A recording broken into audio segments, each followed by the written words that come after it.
बरसात की आड़ में छुपी शैतानी चाल, एक पंडित की हवस जो औरतों की इज्जत निगलती थी, एक ऐसी कहानी जिसे सुनकर आपके पैरों तले जमीन निकल जाएगी, जो आपकी रूह को झंझोड़ देगी और दिल को दहला देगी। गांव के किनारे एक पुराने मंदिर के पास एक छोटा सा कमरा था। यह कमरा पंडित गणेश प्रसाद का ठिकाना था। गणेश प्रसाद की उम्र 70-75 साल के करीब थी, लेकिन उसकी आंखों में अजीब सी चमक और बातों में ऐसी मिठास थी कि लोग उसकी तरफ खींचे चले आते। गांव वाले उसे नेक दिल और आलम फाजिल मानते थे। वह औरतों को प्रसाद देता और कहता, आपके दुख और परेशानियां दूर हो जाएंगी। लेकिन यह प्रसाद महज एक बहाना था। गणेश प्रसाद औरतों के जज्बात से खेलता, उनकी कमजोरियों को समझता और उनकी इज्जत को दांव पर लगाता। वह इतना चालाक था कि कोई उस पर उंगली न उठा सकता। गांव वालों को लगता कि वह एक नेक आदमी है, लेकिन उसके कमरे की 4 दीवारियों के पीछे एक तारीख कहानी छपी थी। इसी गांव महेश नगर में सविता रहती थी। सविता खूबसूरत और ज़हीन थी। उसकी आंखों में मासूमियत और दिल में हिम्मत थी। वह एक गरीब किसान की बेटी थी और उसकी जिंदगी मेहनत और ख्वाबों के बीच गुजरती थी। सविता का दिल विजय पर आ गया था, जो गांव का एक ईमानदार दुकानदार था। विजय की दुकान गांव के बीच में थी, जहां वह छोटी मोटी चीजें बेचता था। उसकी सादगी और मेहनत ने गांव वालों का दिल जीता था। सविता और विजय की मोहब्बत छुपकर परवान चढ़ रही थी। वह कभी खेतों के किनारे, कभी गांव के पुराने बरगद के पेड़ के नीचे मुलाकात करते। लेकिन सविता के वालिद मनोहर लाल इस रिश्ते के खिलाफ थे। वह चाहते थे कि सविता की शादी किसी अमीर घराने में हो, ताकि उनका खानदान गरीबी से निकल सके। एक दिन सविता की मां लक्ष्मी ने उससे कहा, बेटी, पंडित गणेश प्रसाद के पास जा, उसका प्रसाद जादुई है। अगर तू उसे अपना दुख बताएगी तो वह तेरे लिए विजय से शादी का रास्ता निकाल देगा। सविता को यह बात अजीब लगी। उसे पंडित गणेश प्रसाद पर भरोसा नहीं था। गांव में चुपके चुपके अफवाहें थीं कि उसकी नीयत साफ नहीं। कुछ औरतें उसके पास गई थीं और वापस आने के बाद उनके चेहरों पर अजीब सी खामोशी छा जाती थी, लेकिन कोई खुलकर न बोलता। फिर भी लक्ष्मी की जिद के आगे सविता को झुकना पड़ा। बरसात के एक दिन सविता मंदिर की तरफ चली। उसने नीली साड़ी पहनी थी, जो उसकी खूबसूरती को और निखार रही थी। बरसात की बूंदें उसके चेहरे पर गिर रही थीं और उसका दिल धक धक कर रहा था। मंदिर के पास गणेश प्रसाद अपने कमरे में बैठा था। उसने सविता को देखते ही मुस्कुराकर इस्तकबाल किया। आओ बेटी, क्या परेशानी है? उसकी आवाज में अजीब सी मिठास थी। सविता ने हिचकिचाते हुए अपनी कहानी सुनाई। उसने बताया कि वह विजय से मोहब्बत करती है, लेकिन उसके वालिद इस रिश्ते के खिलाफ हैं। गणेश प्रसाद ने सर हिलाया और कहा, यह तो बहुत छोटी सी बात है सविता। मेरा प्रसाद तेरी जिंदगी बदल देगा। यह ले, और इसके लिए तुझे मेरी बात माननी होगी। उसने सविता को प्रसाद दिया और कहा, आपके दुख और परेशानियां दूर हो जाएंगी, लेकिन इसके लिए से खास पूजा रात को अकेले करनी होगी। तुम किसी को न बताना। सविता का दिल धक धक करने लगा। उसे गणेश प्रसाद की नीयत पर शक हुआ। उसने पूछा, क्या यह पूजा दिन में नहीं हो सकती? गणेश प्रसाद ने हंसते हुए कहा, बेटी, जादू रात को ही होता है। तुम फिक्र न करो, मैं तेरा भला ही चाहता। सविता घर वापस आई, लेकिन उसका दिल बेचैन था। उसने विजय को बरगद के पेड़ के नीचे मुलाकात की और सारी बात बताई। विजय गुस्से से भर गया। उसने कहा, सविता, यह पंडित कोई अच्छा आदमी नहीं। गांव में उसके बारे में बातें चलती हैं। तुम उसके पास वापस नहीं जाओगी। लेकिन सविता ने कहा, विजय, अगर हम उसे बेनकाब ना करेंगे तो वह और औरतों को अपनी चालों में फंसाता रहेगा।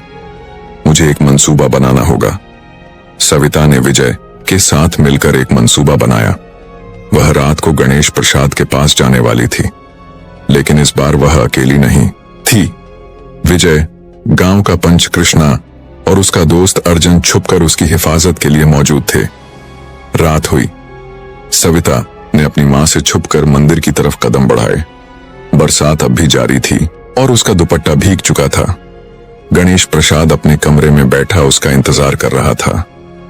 उसने सविता को देखकर मुस्कुराते हुए कहा, आओ सविता, आज तेरी मोहब्बत का ख्वाब सच होगा। उसने पूजा शुरू की और प्रसाद दिया, कहते हुए आपके दुख और परेशानियां दूर हो जाएंगी। लेकिन उसकी नजरें सविता पर टिकी थीं। जैसे ही वह सविता के करीब आया और उसका हाथ पकड़ने की कोशिश की, सविता ने जोर से चिल्लाया, ये क्या कर रहे हो पंडित जी? उसी लम्हे विजय, कृष्णा और अर्जुन कमरे में दाखिल हुए। गणेश प्रसाद घबरा गया।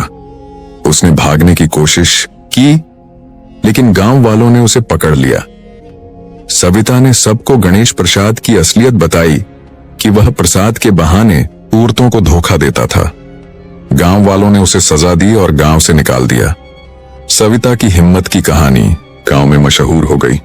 सविता के वालिद मनोहर लाल ने भी विजय से उसकी शादी कबूल कर ली।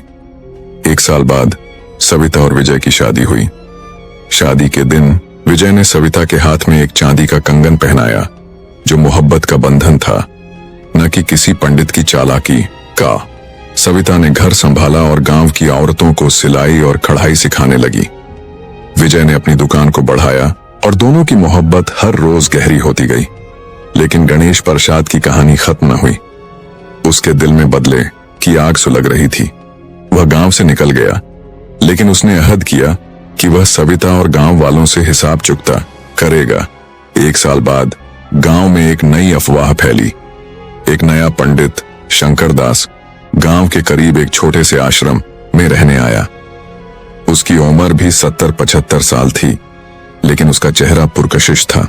वह औरतों को प्रसाद देता और कहता, आपके दुख और परेशानियां दूर हो जाएंगी। गांव की औरतें उसकी तरफ खींची चली गईं। सविता को यह सब सुन कर शक हुआ।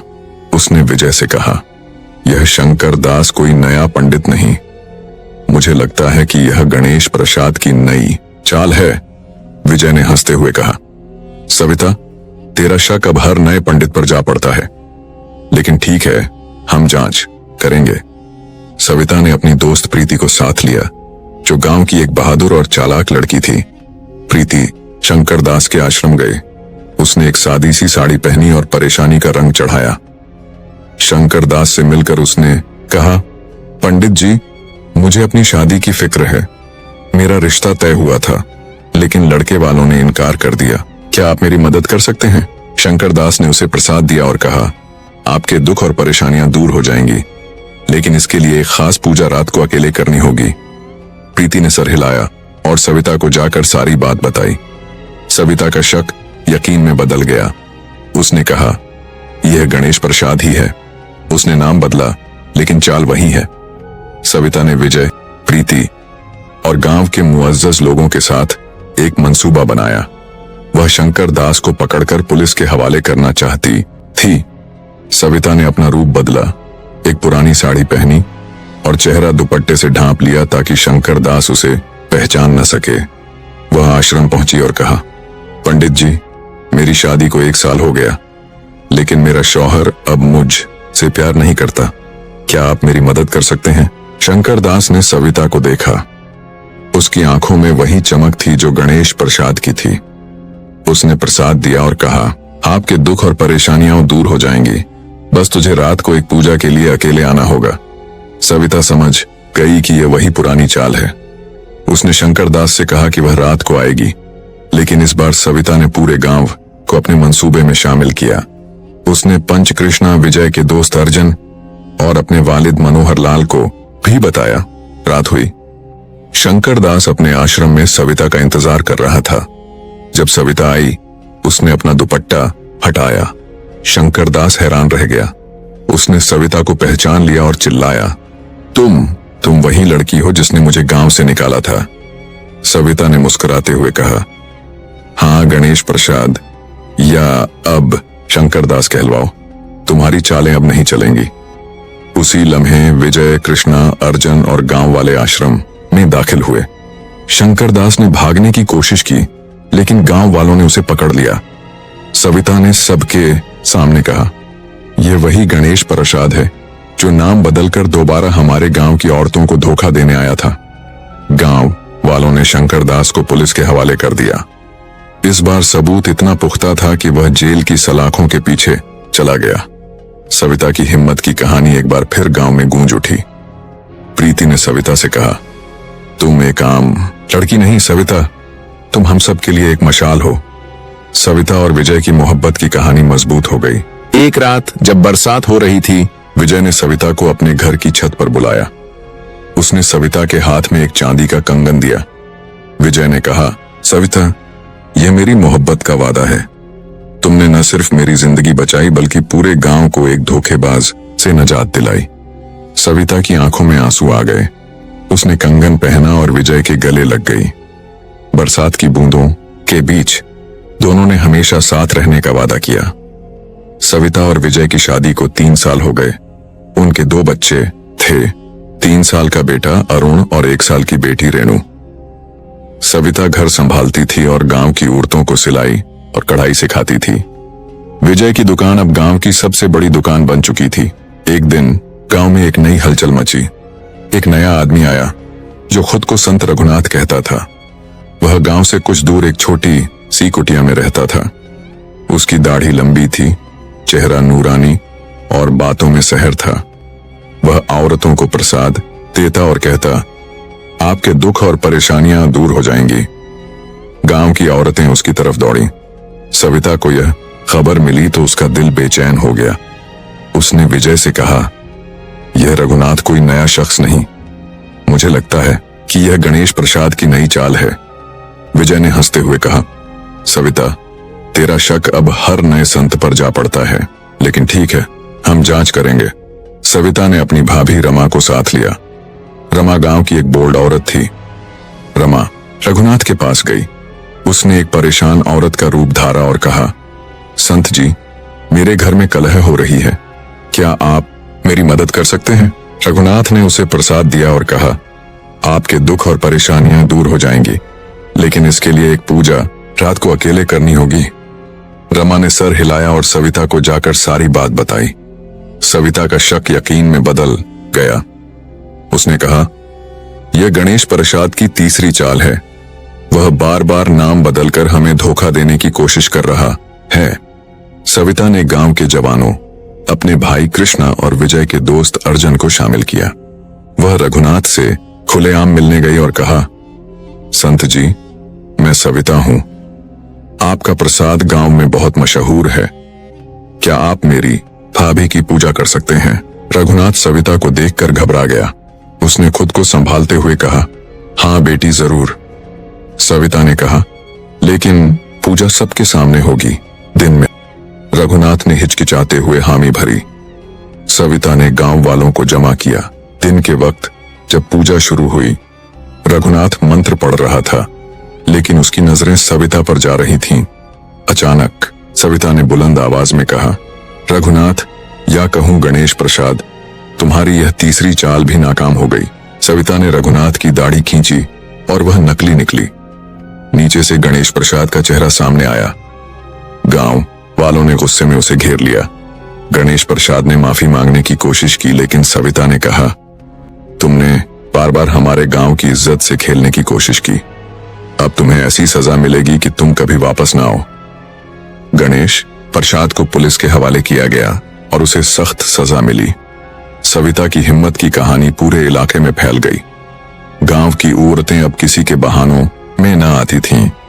वह सविता से सीख चुकी थीं कि अपनी इज्जत और दिल की हिफाजत खुद करनी होती है। सविता और विजय की मोहब्बत की कहानी एक अजीम दास्तान बन गई। एक रात जब बरसात हो रही थी, विजय ने सविता को घर की छत पर बुलाया। उसने सविता को एक चांदी का कंगन दिया। सविता, तुमने न सिर्फ मेरी जिंदगी बनाई बल्कि पूरे गांव को बचाया।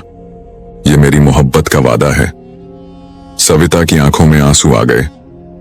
वह विजय के गले लगी और बरसात में दोनों ने हमेशा साथ रहने का वादा किया। सविता की कहानी एक सबक बन गई।